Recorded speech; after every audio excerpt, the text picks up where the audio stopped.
Welcome to Your College Bound Kid, a podcast for parents, college counselors, students, and anyone who wants a weekly deep dive into the world of college admissions. Hi, I'm Susan, and I'm a college counselor and have read applications for a small liberal arts college and 2 research universities. My twins are recent college graduates. I'm Lisa, and I'm a clinical psychologist and college counselor. I have a daughter in college, a daughter in high school, and a son in middle school. After 30 years in Chicago, we recently moved to North Carolina. My name is Mark. I'm a college coach in Atlanta and the parent of 2 daughters. Karis, a graduate of Davidson College, and she is the founder of the Spanish tutoring company, SpanishHelpToday.com. And Joy is a graduate of the University of Georgia, and she is getting her master's degree at North Carolina State University. Good morning, friends. I come to you today with a lot of jubilation in my soul. You know, I can only think of one time, and this is episode 338, when I didn't have some sense of exhilaration when recording a podcast. And that was when Kobe Bryant died 15 minutes, might have been 10 minutes before I had to come on the air. That was a major punch in the gut. I had to really fight through that one. But most of the time, I'm just excited, and it's partly for our sporadic listeners, but it's mostly for what I call our listening family, and it's a group that never misses an episode.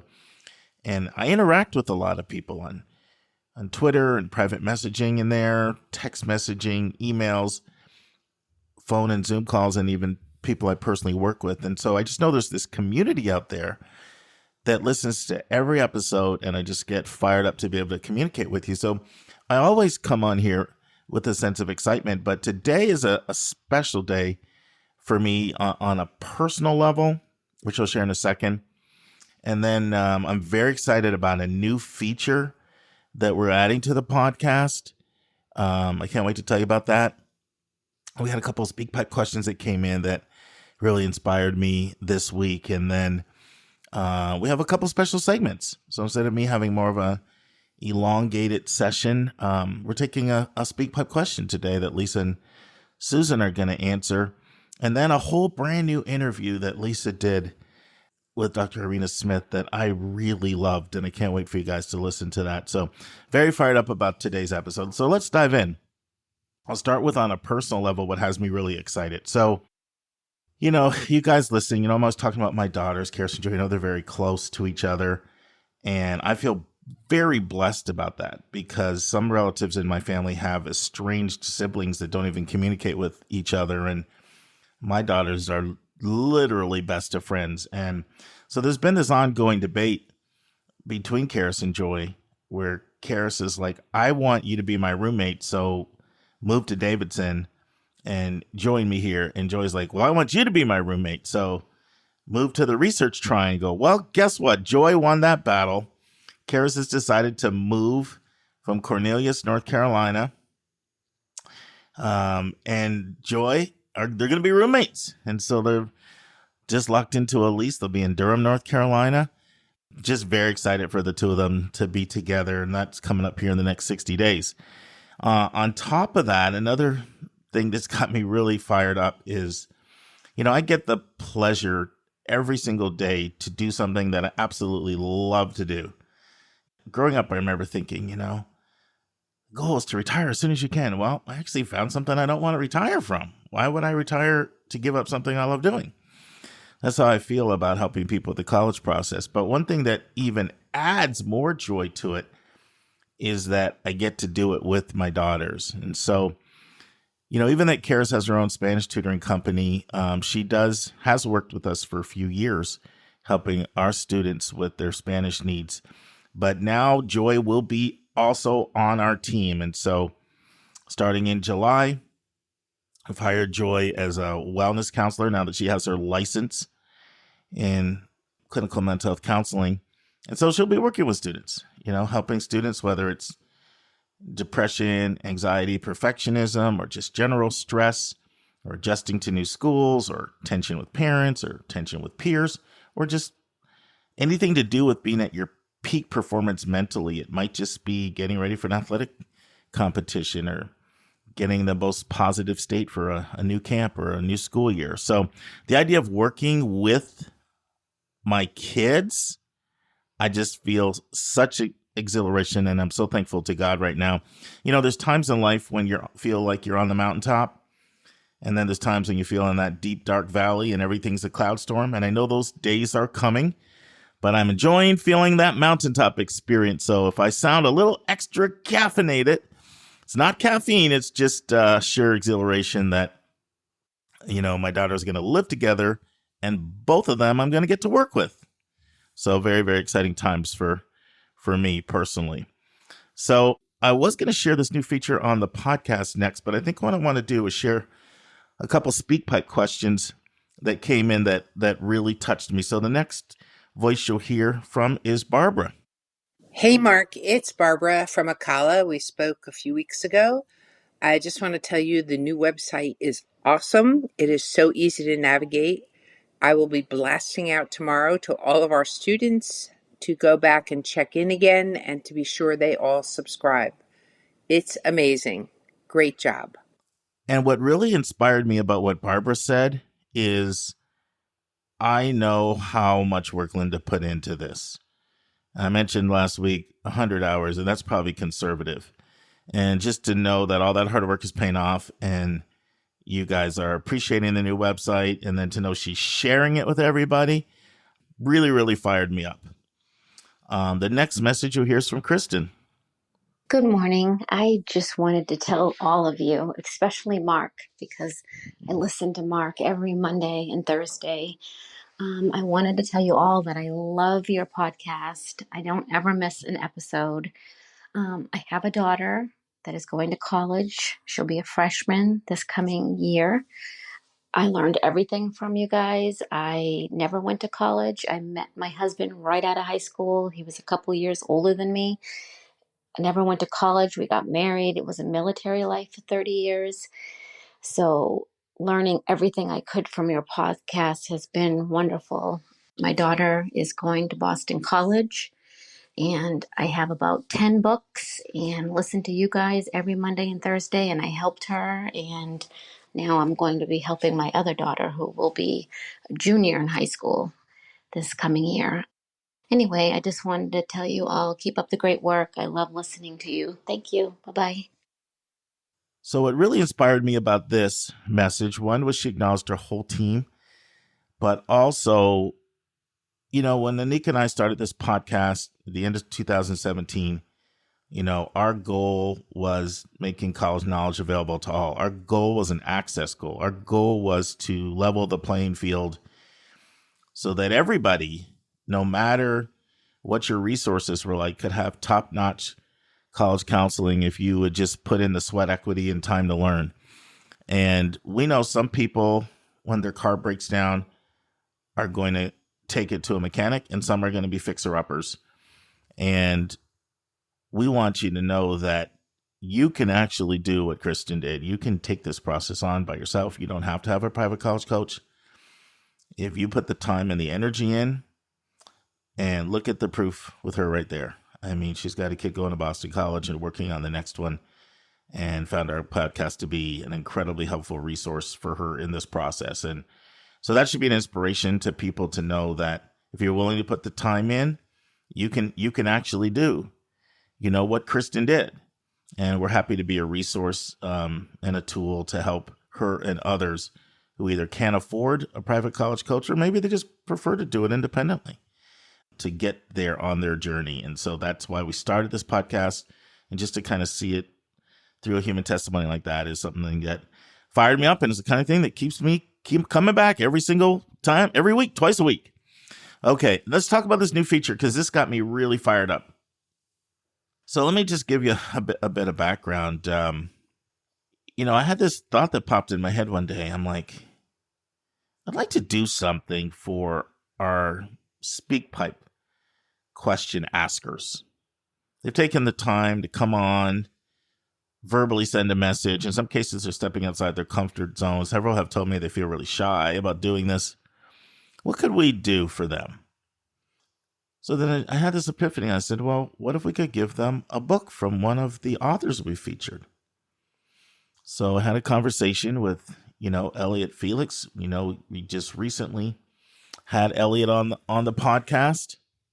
And so Lisa just interviewed Elliot about his book on how to get the most out of college, 127 ways to make connections. So I asked Elliot, I said, Elliot, how would you feel about donating some books? I said, we'll handle the postage if you'll donate the books. And we'll send one out to anyone who sends in a Speakpipe question if we pick it and select it to go on the air. He said, let's do it, Mark. How many do you want? I said, how about 20? He said, done. Then I said, well, why don't we make this an ongoing regular feature? So I reached out to Dr. Lewis Newman about his book about thinking critically. He said, let's do it. So we're implementing this. As soon as the books arrive, it'll go into effect. I'm expecting this to go into effect sometime in July. And so if we select your question, first 20 of you are going to get Elliot Felix's book. The next 20 of you are going to get Dr. Lewis Newman's book. And in the interim, I'll be reaching out to other authors, either on college admissions or college success, for the next 20. And it's going to be a new ongoing feature. And I'm so excited about it. It's a way of thanking you for sending in a question that we select and sort of solidifying our community. So, and of course, the authors don't mind the publicity of their book getting out there, and they're willing to make that donation. So very excited about a new little twist, a new feature on your College Bound Kid podcast. Okay, friends, I want to talk to you about today's episode. So normally we get Speakpipe questions and we just take them in the order they come in. But every once in a while we get one that I just feel it just resonates and lands in a way where I feel, you know what, we need to address this right away. So we got a question that was sent in from Mary that I thought was really timely.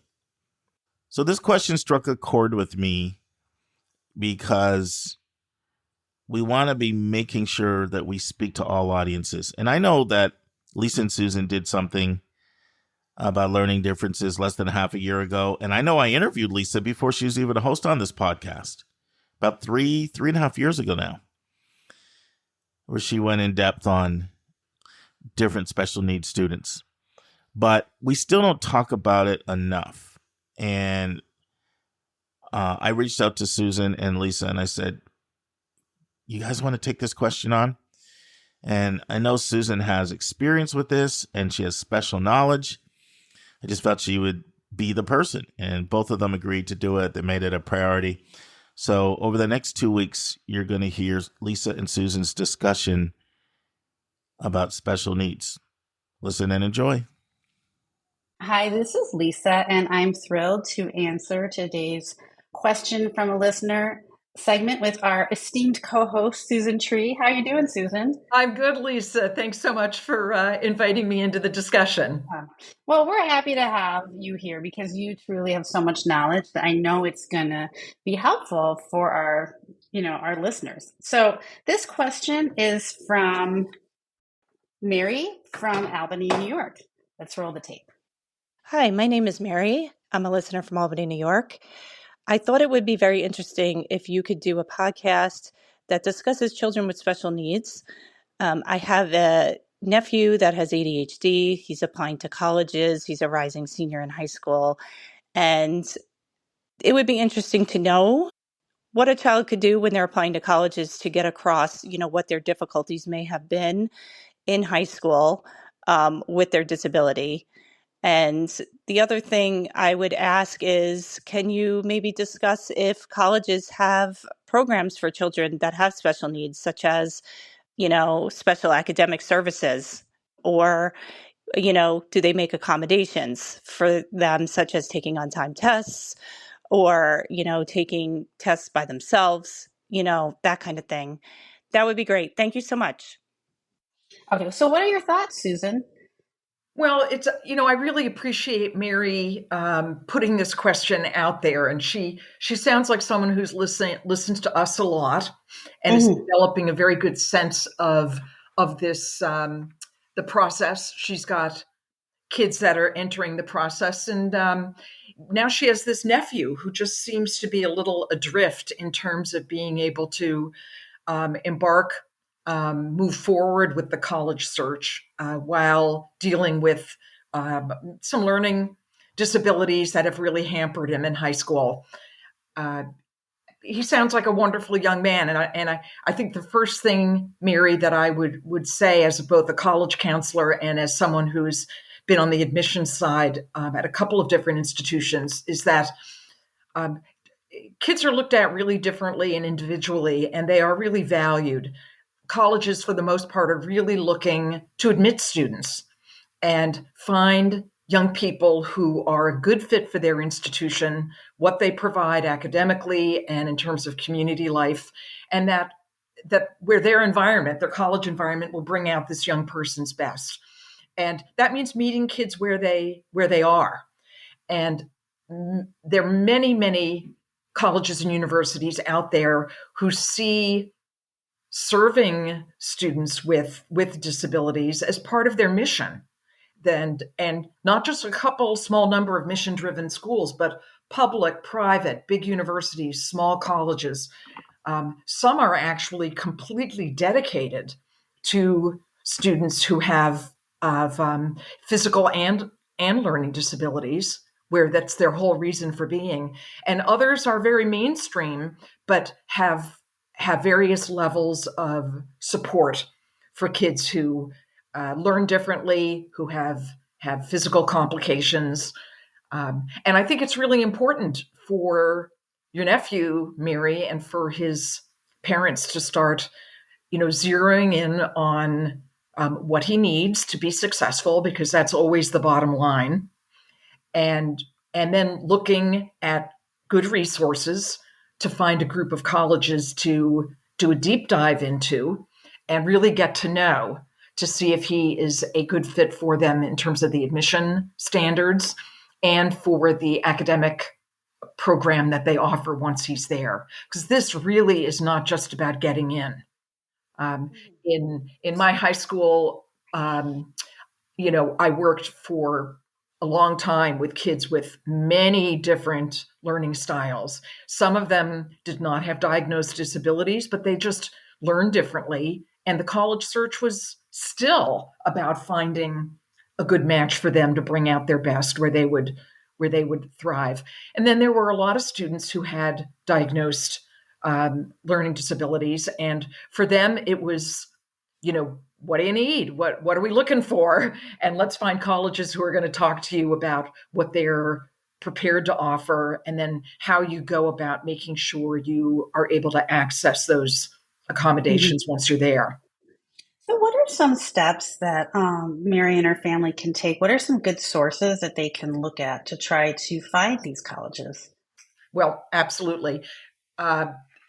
So I have a few go-to resources, but I think there's a lot out there. But I think it is important to think about how much help you're going to need in this process. I think with some good resources, you can really create a solid college list that you then discuss with your guidance counselor at your high school. I don't know what kind of school Mary's nephew goes to, but there may be some very knowledgeable people there to talk to who have helped other students at his school go on to college and find good support. So, start local, start seeing what you've got there. If Mary's nephew has worked with a psychologist in the past or a learning specialist, they're a very important source of information to tap into right away. Talk to the people who did the ed psych evaluation for the student and see what they know about the kinds of accommodations that he would be likely to need and use in college. So my favorite guidebook for many years has been, and I wrote it down so I get the title right, is the author is a woman named Mary Beth Kravitz, Kravitz. ITS. I think I got that right. And her college guide for students with learning disabilities is the industry standard. It's one of those guidebooks. There's probably an online version too, but Mary Beth is a highly respected guidance counselor and learning disability specialist. And what she tries to do is capture in an encyclopedic version different institutions that provide different levels of resources. Excuse me. I think the first thing to realize is that there are all colleges provide some level of services, Right. for students with learning disabilities and physical disabilities as well. But remember, colleges are not, they don't fall under the IDEA, the Individuals with Disabilities Education Act, that high schools do.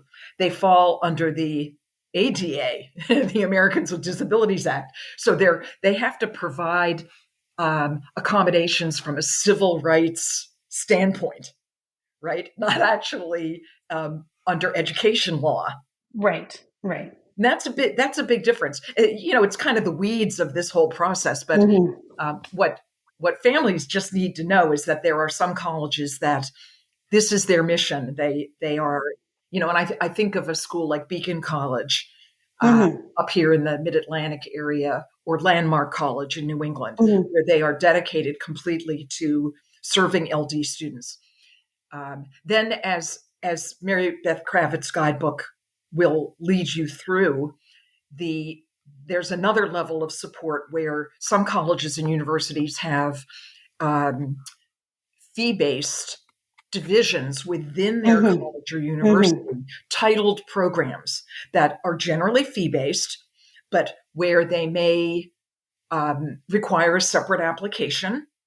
Or when reading applications, the admissions office may refer applicants who have not specifically applied into the program. I think of the Curry College PALS program. The program, I think it's Program for Assisted Learning, PALS, something to that effect. We all know it as PALS, where students start off in a support-added program, and they may remain in that program parallel to the bachelor's degree program, but they may also be set loose from it, depending on the recommendations of the support professionals. American University in Washington has an excellent fee-based program. McDaniel College in Maryland for students looking at small liberal arts colleges. There's so many good ones out there. And then some of the biggest universities, we all know of the University of Denver LEAP program, Learning Effectiveness program, and the University of Arizona SALT program, Strategic Learning Assistance program. So big and small. And some are 4-year programs that run parallel to the bachelor's degree, and some are just focused on getting first-year students off to a good start. So, for Mary's nephew and all of us out there who wonder how we're going to support a student with a learning disability that really does influence them, there are lots of places to start. But the first thing is figuring out, what does the student need to be successful, and then what type of college level of assistance they need. The third category probably encompasses the largest number of kids going to college, which is services. And all colleges will have some kind of student support office. So I have twins who are recent college graduates, and both of them had academic plans of support. They went to an independent school, so they didn't have an IEP, but the academic plan of support is the independent school equivalent, written on the basis of psych ed testing and recommended accommodations. So when I was looking at colleges for my own kids, let alone for all the other kids who are under my care at my high school, I truthfully it was a little hard for me to determine what they were going to need when they were in college. I knew it was going to be extended time. That's almost everybody's kind of ground zero place to start, where whether it's a processing or a reading or an auditory disability of some kind, almost always it's the exam accommodations that parents are most worried about, and kids, because often that's what's helped them, that's really empowered them in high school. And, kids often get to college and change their own sense of what they need to be successful. Mm-hmm. And I think that's really important to help them get started with what kind of that safety net. But for kids who have learning disabilities, or ADD is common, where they may need help with the transition, and then they're going to figure it out. And as young adults, this is going to be up to them, right, Lisa? It's not going to be up to the parents anymore, because even if the student is 17 when they go to college, parents are a lot less involved. I mean, I had to help my own kids figure out how to get connected and submit their psych ed testing. And then up to them was the rest. Mm-hmm. I wasn't going to college. You bring up such an important point, because I think that Mary's nephew is going to have to, hopefully he has some accommodations in high school, or he's got some testing that he can then take to the college. And then the college is not going to test him in the same way that a high school would. They're not required to evaluate him. That's right. So already the student is having to take the responsibility of contacting the disabilities office or the learning support office and getting the accommodations and support. And that's a real shift, I think, for a lot of families with their students coming out of high school. I think that one thing I would say is, when they do have a list, they've used these sources that you have recommended to kind of narrow it down. It'd be very important to have some conversations with the Learning Support Center, with the Office of Disabilities, and really see what that school can do for them. Because the thing that I'm always amazed is how much difference there are between different colleges in terms of the services that they provide. And some of them might be really great at teaching kids who have a certain, learning disability, but not others. And so you really have to get in there with the nitty gritty, the people who work there, and sort that all out. And you're right. And some colleges are very strict. I was, after helping kids for so many years with this application and transition to college, when my own kids got into that, I was really surprised that their two universities basically said, whatever.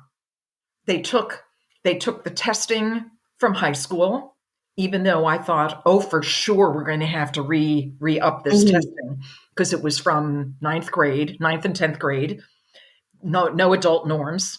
It was done on, child norms. And I thought, okay, we're going to get to college, and at least maybe they'll get in, and then they'll be told they have to update. And they never were for all 4 years of college. But I think kids and parents need to ask that question up front. What tests, what psych ed testing do you need? I have testing, I have an IEP or an academic plan of support. Here are the dates. Are we up to date? And this is all done with the services office, the student services office, not with admissions. Yeah. And you can do it as an applicant, or when you're researching, or you can do it after you've been admitted. In fact, you should probably do it both times. Yeah. And I know some of the specialized programs, they'll require additional testing. Like a lot of them required an IQ test. They wanted someone to have an IQ of at least 90 or above, because they felt like that was what was needed to be successful in their program. So, and everyone is different. So unfortunately, it's going to require Mary's family to do some research and get into the weeds, as Mark says, with all of those different requirements. Friends, this completes the first half. Hope you'll join us next week for the final part. And now this week's interview with a special guest.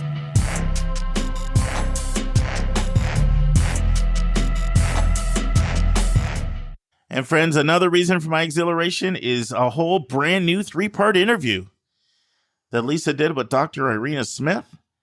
I think you're going to find it fantastic. She's also talking about a book that she wrote.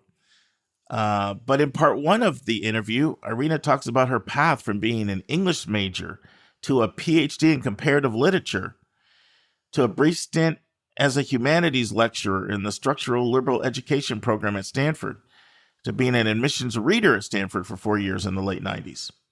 Irena tells us about the book she wrote, about college essays, and how she uses creative nonfiction, and how she talks about the Palo Alto culture when it comes to college admissions, and the pressure cooker and the pressure environment that students experience from a very young age. And Irena talks about the toll this takes on students' mental health and the consequences it has. Listen and enjoy. Hi, this is Lisa. I'm a co-host on Your College Bound Kid. And today I'm very excited to be here with Dr. Irena Smith, who is the author of the new smash book, The Golden Ticket, as an independent educational consultant in the super high pressure area of Palo Alto, California. So Irena, welcome to the podcast. Lisa, thank you so much for having me on. Oh, it's my pleasure. So tell our listeners a little bit about what you do and the path that you took in your career to get there. So the path that I took to get where I am today is circuitous, to say the least. And what I currently do is work as an independent educational consultant in Palo Alto, California, which is, of course, a city built in the shadow of Stanford University, which casts a long shadow. And before that, I actually was an English major. And after that, I went to graduate school for comparative literature. And the goal was always to stay in academia and read a lot of books and gossip with my fellow graduate students and subsequently my professor colleagues. But the job market for comparative literature PhDs was not great. And I did work briefly as a humanities lecturer at Stanford in their program called Structured Liberal Education. And then after my middle son had 11 ear infections in one year before he turned 1, I decided that it might make sense to move laterally to a profession where I could read at home and he could get ear infections for free. So I became a Stanford admissions reader in the late 90s. Mm-hmm. So what was it like transitioning and reading those files at Stanford then? It was really interesting. So I came into admissions in a really lateral way because I think, had hopes of staying in academia. But it so happened that one of my fellow lecturers in the Structured Liberal Education program at Stanford was John Ryder, who also happened to be an associate dean of admissions or director of admissions at Stanford undergraduate admissions office. And we made it maybe not a very nice sport to poke at John when one of our SLE students did or said something that we raised our eyebrows at. And John was very defensive and kept telling us how hard, but also how interesting it was to pick each incoming class. And he made it sound very attractive, particularly from the flexibility work at home angle. And the transition was crazy because it went from teaching a lecture discussion section of maybe 20 students at a time to reading probably 40, 50 applications a week, sometimes more, often more, if I had to sort them into the first round, competitive, non-competitive round. And just the vast panorama of human experience that unfolded during the 4 years that I was in the admissions office was mind-boggling. I can only imagine. Yeah. But then you left that and you started your own practice. I did. That was the part I skipped, how I got here today. I'm skip the past 16 years. Yeah. So I actually ended up going back to teaching briefly at a local small university after working in admissions, and realized that once you work in the admissions office of a highly selective, or as I now like to call them, highly rejective university, you are marked for life, and people somehow know that about you, and they start approaching you with questions about their child's essay or what their child should be doing over the summer. And eventually, my enterprising husband suggested that I could charge for the advice I was giving out for free. And so I hung out my own shingle and started working as an independent counselor. And that was back in 2008. So you've been doing this for a little bit of time then. Yes. And then you wrote a book about it. So tell us about that and what inspired you to write the book.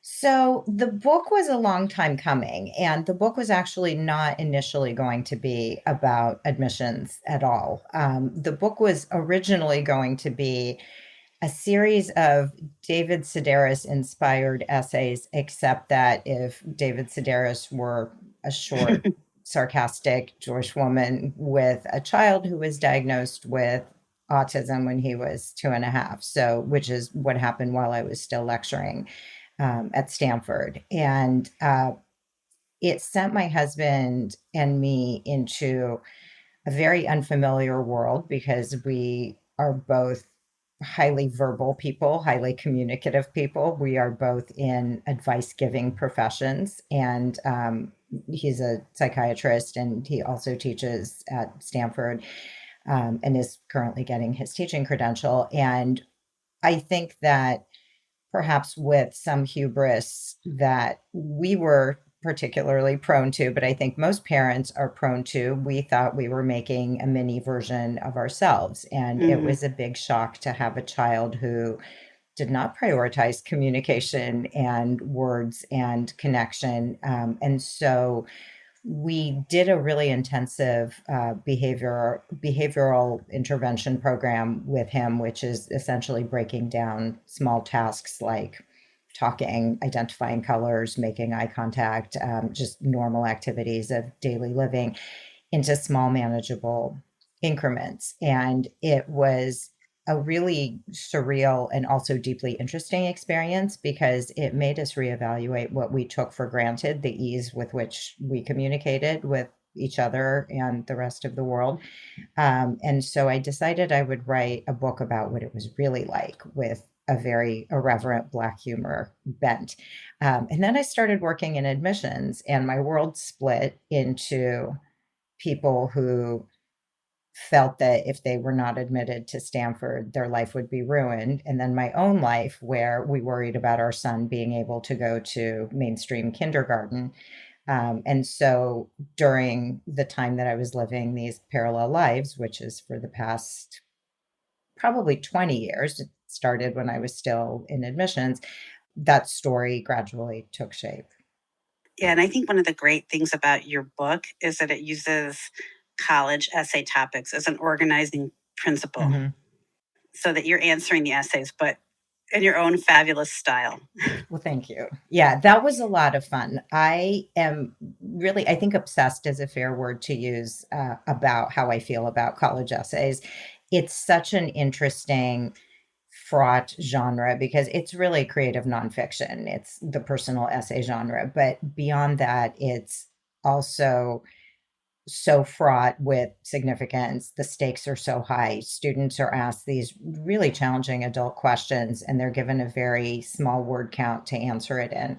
And I have long wondered, if these questions were posed to me as an adult, what would I say? And so this gave me a chance to find out.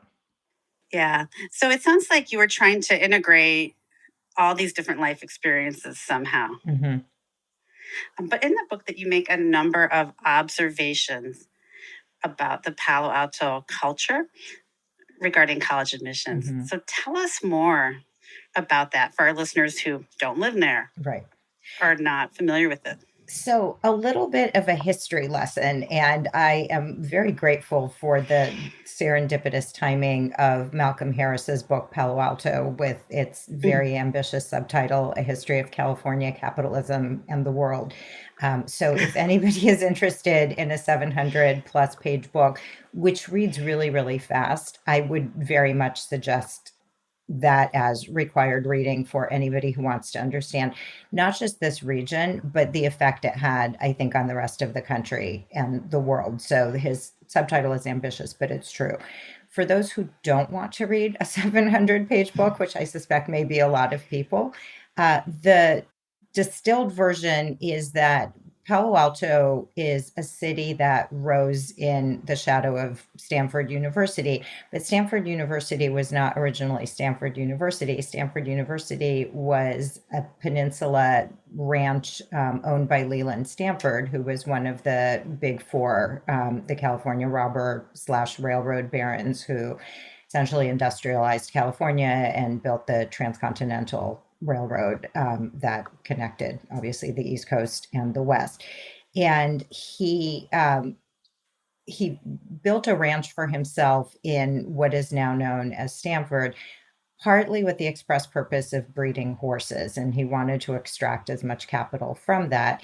And he established what Malcolm Harris calls the Palo Alto system, which is that he would find, or not find, but essentially take all the colts that were born and have them learn to trot before they could learn to walk properly. And he did this on a kindergarten track. That was really its name. And the purpose of this was if you could teach a colt to trot before it could properly walk, then you knew you had a winner. If a colt could not trot and did not become fast and busted a tendon and had to be shot, that was really too bad, but you didn't waste 5 years feeding it to know that, it wasn't a winner. And this was wildly successful. And he essentially popularized this, I would say, eugenic based system of, the strongest survive and everybody else gets left in the dust. And then in a terribly tragic twist, his only son, Leland Stanford Jr., died at age 15 on the equivalent of a college tour, essentially England, France, Italy, of typhoid fever. And so Leland Stanford Sr. and his wife, Jane Lathrop Stanford, founded a university to honor Leland Stanford Jr.'s memory. And the university, as I say in the book, as is Palo Alto, is built on the twin pillars of education and grief. But it is also built, as Malcolm Harris points out, on eugenic principles, which were popularized by Stanford's first president, David Starr Jordan, Lewis Terman.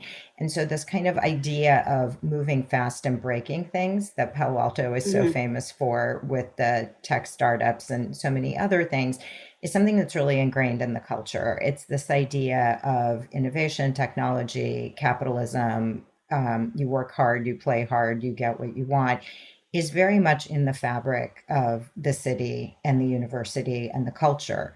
And people who move to Palo Alto primarily because the schools are good if they have children. And also, obviously, for everybody else, because the weather is nice, because you can get to the snow or the beach or the mountains in a short day's drive. But largely because the schools are good. And so there's a lot of pressure from the very beginning on children starting quite young. And so that's where we live. So do you draw parallels between the Colts of the Stanford Ranch and the students in the Palo Alto school system now? Absolutely. So that story about the Colts is in the very beginning of the book. And I remember reading it and getting chills because it is such a perfect and devastating metaphor for how people, and I shouldn't generalize and say all people, but how many people in Palo Alto think about success and achievement. And just from personal experience, I remember very clearly when my daughter was in third grade, fortunately with a veteran teacher who took no nonsense from anyone. But at back to school night, there was quite a few, I shouldn't say quite a few, but a fairly large group of vocal parents who wanted to know why she didn't assign homework. And fortunately, because she had been teaching for 30, 40 years, she was able to give them a very sharp and articulate rebuttal about why 8 and 9-year-olds did not need to have homework every day. And the parents sort of grumbled among themselves. And then after back to school night was over, they were in a little group outside of her classroom talking who knew the best enrichment programs that they could send their kids to, and how early would it be too early to start thinking about CTY, the Johns Hopkins program for gifted kids. And I remember thinking, this is not great. And, at the same time, she had a great elementary school experience, but there was this sense of, how do we get ahead? How do we jump math lanes? How do we get more enrichment? Where is more homework? Where is a way to get ahead of everybody else? And I think that's very much in the culture. And so the running before you can walk is, I think, a great analogy for how a lot of parents think about their child's educational journey. Yeah, and that can't be good for most students. No. And I think that's part of the problem, is that, to continue the analogy of running, which I have a love-hate relationship with as somebody who can't run more than a 9-minute or faster than a 9-minute mile. If, for example, and this is just common sense, if you have a teenager who likes to run and is on the junior varsity cross country team, most parents are not going to say, "Ooh, look at my child running kind of fast. Let's get some coaches and some personal trainers and maybe a sports psychologist and see if we can get them into the Olympics." I think most people have a sense of, there's a disconnect here. Maybe we should just come to their races and cheer them on and stock lots of snacks at home. But I think trying to get into the equivalent of the Olympics in terms of what it takes, the highly rejective schools we were talking about earlier, that is sort of that push. And I think there are kids who thrive on taking 15 APs and doing independent research, or being a Division I athlete or an Olympic hopeful, but there aren't as many of those kids as people would like to believe. And I think pushing kids who are not those kids to be those kids is really, really destructive. Yeah, absolutely. How have you seen that in the students that you've worked with in your independent consulting practice? It comes in many different forms. And the way that I've started to think about it is, parents often come to me, when they come to me with their students, looking at their child's college candidacy through a deficit lens. So the questions are often, what is missing? What can we do more of? Is this enough? So everything presupposes scarcity and insufficiency and inadequacy. I've had parents ask me in their child's junior year, should their child take up a sport? And I always want to say that ship sailed probably when your child was 4 or 5, and you should have been joining Little League or doing, intensive gymnastics. And probably your kid would have indicated that they are passionate about doing those things, and they would have led the way. So, and the part I think that to me is really sad is that the same parents are not necessarily looking at the things that their student can do. And often the student is a really gifted writer, or the student is really creative in a different way. They're a musician. They get pieces of metal out of the refuse bin of a salvage yard and build amazing little creatures. And that somehow never feels like enough. So there's a sense of, what more can we do? What summer programs, what enrichment activities? There's almost a universal, what courses should my child be taking over the summer? And if my parents had made me take classes over the summer, I really think I would have run away from home, because I could barely hold it together during school, during just the regular school year. But a lot of these kids are taking, a 6-week calculus course so that they could jump into AP Calc BC as a junior rather than a senior. And so it's just, I think, manifested in a sense of insufficiency and also in this hurry. You have to hurry up and get all these things done before applying to college.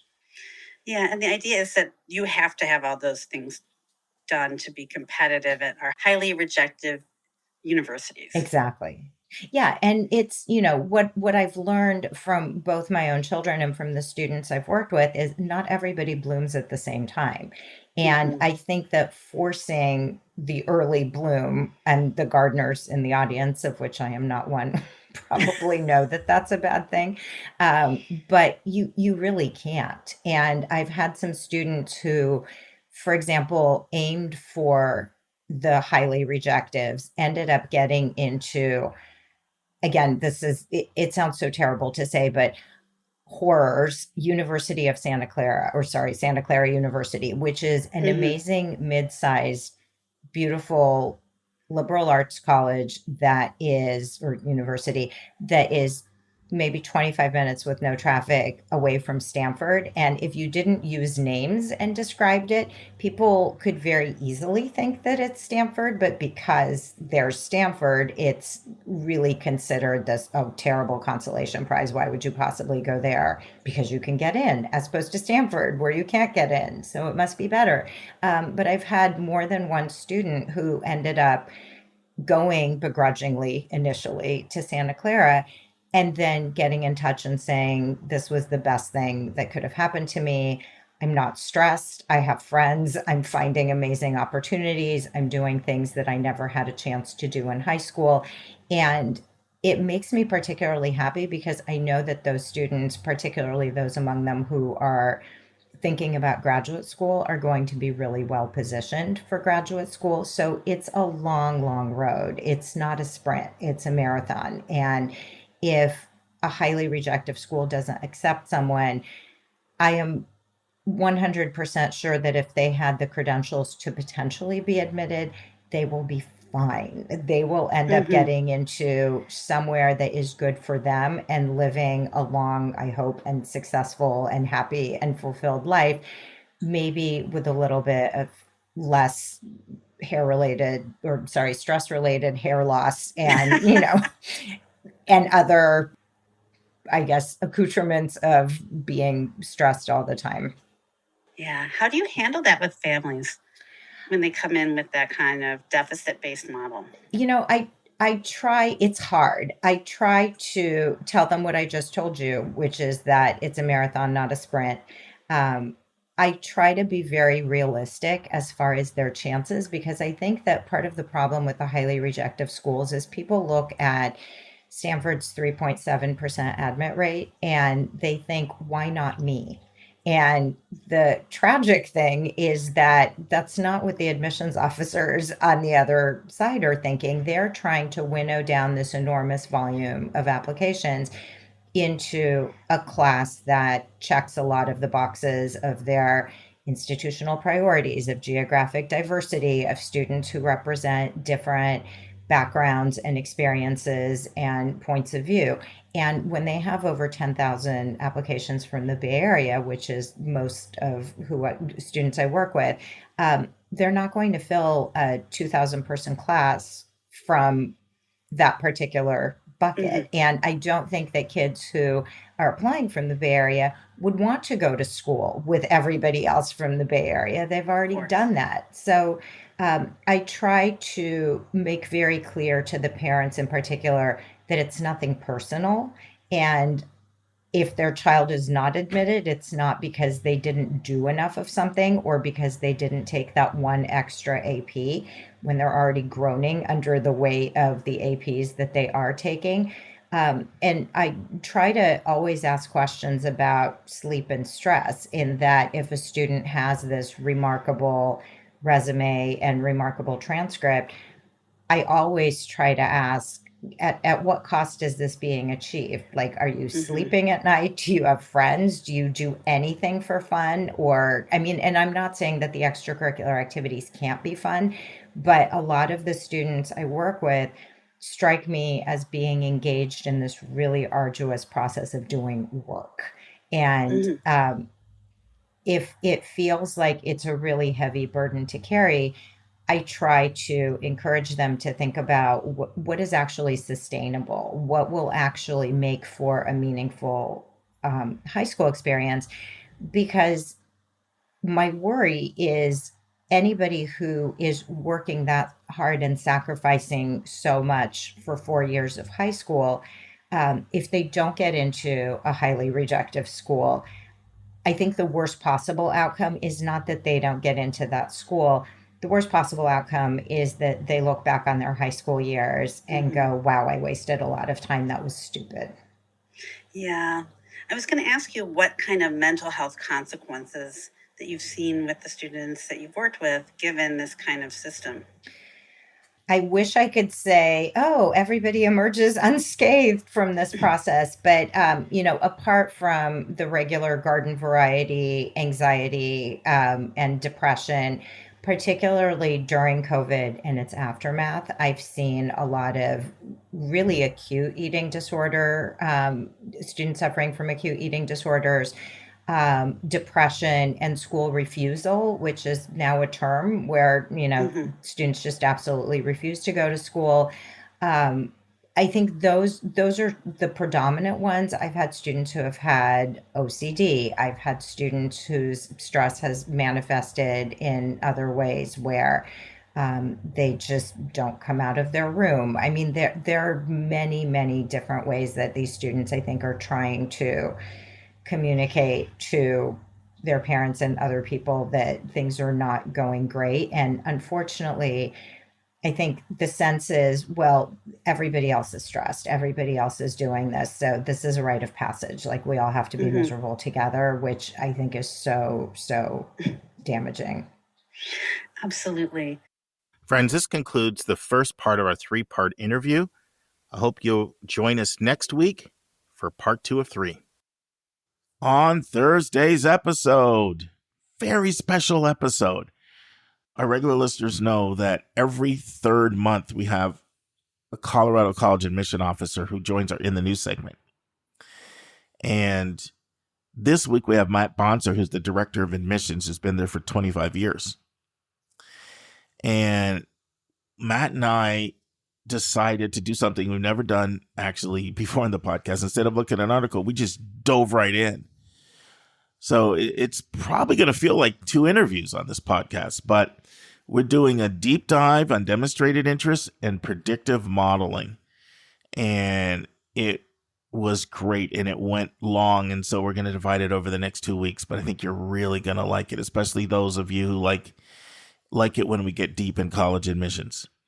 So that's our In the News segment, even that we're not discussing a specific article. And then Lisa and I will take a Speakpipe question from a listener. And then we'll have the final segment of her interview with Dr. Lewis Newman on his book about the importance of thinking critically. And then Lisa and I will talk about our visit to Elon that we had in May. And that'll be our college spotlight. So we hope that you'll join us for Thursday's episode. And friends, I close with something you've heard me say before, but I think after listening to Dr. Irena Smith, it makes sense today for me to close with this. It's not where you go. It's not where you go. It's not where you go, but it's what you do when you get there, and it's what you do when you get out of there. See you on Thursday, friends. And that's our show. A big thank you to you, our listeners, for tuning in this week. If you find this podcast helpful, please follow us, and you'll get every single episode as soon as it is released. If you're interested, there are a few ways you can really support our podcast. You can click the share button and send it to your friends and acquaintances. You can help us pay our staff and our expenses by donating on our website. You can write a review for us on Apple or Spotify. I'm the producer of the podcast, but we have a fantastic team of 15. Shout out to our co-host, Dr. Lisa Ruff, Dr. David Williams, Linda Depker, Susan Tree, Vince Garcia, and Julia Esquivel. And to our substitute co-host, Sylvia Borgo. Our sensational sound engineer is Nemanja Motvich. Our amazing music is from Victor Allen Weeks. Marketing designs are from Kimberly Blass. Lily Parikh manages our Instagram. Our image editor is Talha Khan. Joy Stucker does our website episode updates. And our webmaster is Stelianos Dimitriou. And if you want to have a coaching session with Lisa, Linda, or me, just text me at 404-664-4340. If you have a question you want us to answer, or if you have a recommended resource or article you think we should discuss, just send it to questions@yourcollegeboundkid.com. Our favorite method is for you to record your own voice at speakpipe.com/YCBK. By the way, check out our website, where you'll find lots of content that is not on any podcast app. Our website is yourcollegeboundkid.com. If you want to learn about other hot admissions topics, follow us on Twitter at YCBK Podcast. We think of you as our listening family, and we look forward to meeting again with you every single Monday and Thursday.